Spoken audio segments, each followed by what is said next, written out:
स्वागत है आप सभी का tech study ITI YouTube channel पर। आईटीआई की जो अप्रेंटिसशिप एक्ट है उसमें एक बदलाव किया गया। जो 1992 का रूल था उसमें एक अमेंडमेंट हुआ है जिसको यहाँ पे एक गजट के जरिए सरकार द्वारा जारी किया गया है। एंड उस रूल को हमें एक बार ज़रूर देख लेना चाहिए। अगर आप आईटीआई कर रहे हैं, अप्रेंटिसशिप कर रहे हैं, आईटीआई के बाद अगर आप अप्रेंटिसशिप करना चाहते हैं तो इन सभी रूल से अवेयर होना बहुत ज़रूरी होता है। उससे पहले उसको देखें लेटर को, उससे पहले आपसे रिक्वेस्ट करेंगे चैनल पर नए हैं तो प्लीज़ सब्सक्राइब करके बेल आइकन को हिट कर लीजिएगा। अभी आईटीआई की लेटेस्ट में एक अप्रेंटिसशिप आई हुई है वेस्ट सेंट्रल रेलवे की तरफ से 2521 पोस्ट पे। आप अगर एलिजिबल हैं तो इसमें ज़रूर अप्लाई कीजिएगा। आईटीआई के 38 से ज़्यादा ट्रेड्स को इसमें मौका दिया गया है। मोबाइल फ़ोन से कैसे फॉर्म आप फिलअप कर सकते हैं उसका वीडियो आपको यहाँ पे देखने को मिल जाएगा। इसके अलावा नालको की तरफ से अप्रेंटिसशिप आई है। अंगुल उड़ीसा का जो प्लांट है, सीएसआईआर की अप्रेंटिसशिप आई है। आईटीआई के 11 ट्रेड्स को यहाँ भी मौका मिला है। इसके अलावा सेल में गवर्नमेंट जॉब आई हुई है आपकी, इसमें भी आईटीआई फ्रेशर अप्लाई कर सकते हैं। 26 नवंबर से फॉर्म स्टार्ट हो जाएगा, इसका भी वीडियो आपको मिल जाएगा। तो इन सब में जिसमें भी आप एलिजिबल हों लेटेस्ट वीडियोज़ को चेकआउट करके ज़रूर इसमें आप लोग अप्लाई कीजिएगा। आइए देखते हैं जो सरकारी गजट आया वो क्या है, एंड साथ में उसको पुराने रूल के साथ जोड़ के भी देखेंगे पुराने में क्या था एंड अभी जो बदलाव किया गया क्या है। बदलाव बहुत छोटा सा है लेकिन फिर भी आप तक ये जानकारी ज़रूर पहुँचनी चाहिए। यहाँ पे है, आप देख सकते हैं the gazette of India, Bharat का राजपत्र। इसमें आप देखेंगे जो बदलाव हुआ है 15 नवंबर 2022 के दिन यहाँ पे जारी किया गया। मतलब ये बदलाव के लिए जो है भेजा गया है कौशल विकास और उद्यमशीलता मंत्रालय को। इसमें क्या बदलाव हुआ है आप देखिए, हिंदी और इंग्लिश दोनों में सेम लेटर है। हिंदी वाला यहाँ पढ़ते हैं क्योंकि वर्ड्स हिंदी के भी इसमें इतने टफ रखे जाते हैं कि शायद एक बार आप ना समझ पाएँ। इसमें यह है कि इस नियम में जो संशोधन किया गया, इस संशोधन को सबसे पहले तो दिया जाएगा नियम 2022, ठीक है। ये राजपत्र में उनके प्रकाशन की तारीख को प्रवृत्त होंगे। इसके बाद यहाँ पे सेकेंड वाला बोला जाता है जो शिक्षुता नियम 1992 था उसके अनुसूची 5 में जो एनेक्सर 5 है उसमें जो नियोजक की एक बाध्यताएं थी, किसके लिए, वयस्क और अवयस्क यानी माइनर और जो एडल्ट दोनों शिक्षु होते हैं, अप्रेंटिस होते हैं, उनके केस में जो पैराग्राफ 1 है उसके अधीन जो चौथा खंड है उसमें उपखंड का के स्थान पे निम्नलिखित उपखंड 1 रखा जाएगा। अभी देखेंगे उसमें क्या क्या रखा गया है। अब उसमें ये लिखा जाएगा कि नियोजक शिक्षु की ऐसी दर पर जो समय समय पर नियम 11 के अधीन विनिर्दिष्ट की जाए वृत्तिका का संदत्त करेगा, ठीक है। तथापि वृत्तिका का खर्च स्टाइपेंड है यहाँ पे, ठीक है, केंद्रीय सरकार द्वारा ऐसी समय सीमा तक जो केंद्रीय सरकार द्वारा अधिकाथित की जाए केंद्रीय सरकार और नियोजक द्वारा वहन किया जाएगा। शायद आपको ना समझ आया, आइए यहाँ समझाएंगे। नीचे देखिए क्या लिखा है एंड पुराना रूल भी पढ़ेंगे और उसमें जो 11 नंबर यहाँ लिखा है ना, रूल 11, इसको भी देखेंगे। एनेक्सर 5 भी देखेंगे, उसमें कितने पैराग्राफ है, कितने क्लॉज हैं उसको भी देखेंगे। तो सिंपल वर्ड्स में अगर कहें तो यहाँ ये लिखा जा रहा है कि जो एम्प्लॉयर है वो जो स्टाइपेंड दे रहा है अप्रेंटिसशिप को, ठीक है, at the rate of specified from time to time under rule 11। Rule 11 ये कहता है कि टाइम टाइम पे जो अप्रेंटिसशिप का स्टाइपेंड है उसे जो उसमें जो बदलाव होते हैं उसको एम्प्लॉयर क्या कर रहा है, पे कर रहा है अप्रेंटिसशिप को, उसे एम्प्लॉयर को पे करना है। लेकिन उसके साथ क्या बोला है, however the cost of stipend shall be borne by the central government and the employer up to such limits as may be laid down by the central government, ठीक है। अब इसमें यह है कि जो स्टाइपेंड की पूरी कॉस्ट है उसको सेंट्रल गवर्नमेंट और एम्प्लॉयर, सेंट्रल गवर्नमेंट से मतलब ये है कि आपकी जो सेंट्रल गवर्नमेंट है, केंद्रीय सरकार है वो, और एम्प्लॉयर जिसके यहाँ आप अप्रेंटिसशिप कर रहे हैं वो, दोनों लोग मिलके क्या करेंगे, उसे बॉर्न करेंगे, मतलब दोनों द्वारा पे किया जाएगा।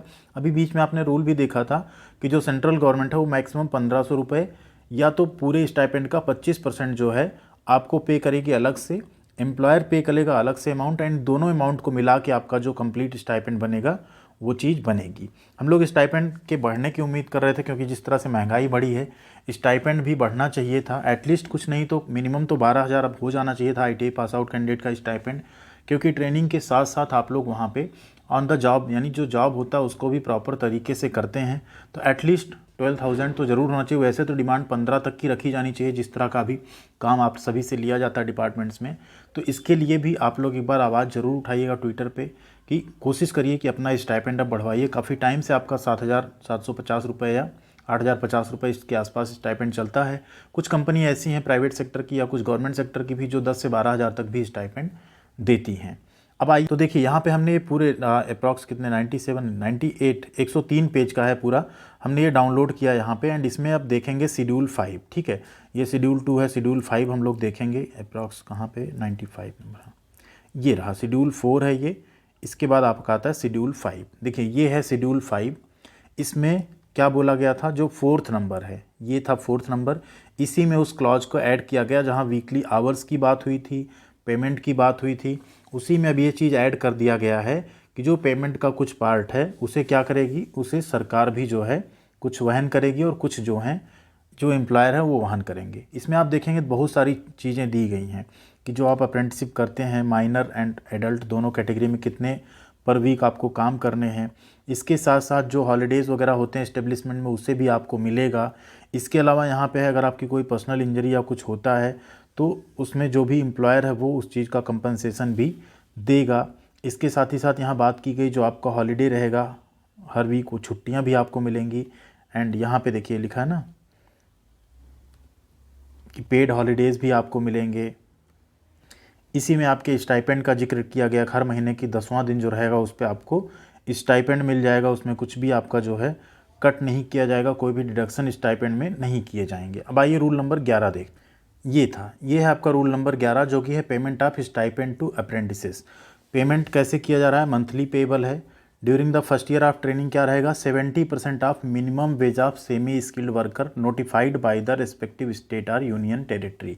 अब देखिए अगर आप अप्रेंटिसशिप करने जाते हैं तो मिनिमम वेज जो स्टेट गवर्नमेंट वहाँ की रखती हो, ठीक है, मान लीजिए आप यूपी से कर रहे हैं और यूपी में अगर आपको मान लीजिए 8,000 रुपये मिल रहे हैं तो ये 8,000 रुपये आपके क्या हैं, ये जो यूपी का एक वर्कर का सैलरी होता है सेमी स्किल्ड वर्कर का, उसका 75% आपका स्टाइपेंड रहना चाहिए। मीन्स अगर सेमी स्किल्ड वर्कर की सैलरी बढ़ती है तो उसका 75% पोर्शन भी आपका क्या होगा, बढ़ेगा। ठीक है, तो ये चीज़ें यहाँ पे बताई गई। इसका मतलब अगर आपको 8,000 अप्रॉक्स मिल रहा है तो यूपी में जो अगर आप देखेंगे सैलरी यानी 11,000 के आसपास है, तभी आपको लगभग 8,000 के आसपास का यहाँ स्टाइपेंड देखने को मिल रहा है। अगर 2 साल की अप्रेंटिसशिप है तो उसमें क्या होगा, 80% है। 3 साल की है तो उसमें 90%। तो जनरली क्या होता है, जो 2 ईयर्स ITI कोर्स वाले कैंडिडेट होते हैं उनका ये माना जाता है अप्रेंटिसशिप, एंड जो 1 ईयर ट्रेड वाले होते हैं उनका ये माना जाता है। इसलिए यहाँ पे आपको 7,700 मिलते हैं और यहाँ पे 8,050 रुपये मिलते हैं। इसमें अप्रॉक्स 5% 10% बढ़ जाता है। ठीक है, ये 90%, ये 80%, ये 75%। ये फ्रेशर अप्रेंटिसशिप, ये 1 ईयर अप्रेंटिसशिप, ये ITI के 2 ईयर्स कोर्स का अप्रेंटिसशिप। ये रहता है आपका रूल 11, ये कहता है यहाँ पे स्टाइपेंड का। आप लोगों को शायद अभी तक ये ना पता रहा हो, बट ये आपका कंप्लीट जो है अप्रेंटिसशिप रूल है यहाँ पे। एंड उसी के साथ साथ मिनिमम यहाँ पे जो टेक्नीशियन अप्रेंटिसशिप के लिए हो दिया गया है यहाँ पे। ये पुराने रूल थे, इसमें बीच बीच में अमेंडमेंट किया गया, इसलिए आप देख सकते हैं अभी आपका स्टाइपेंड जो है वो बढ़ा हुआ आपको मिलता है।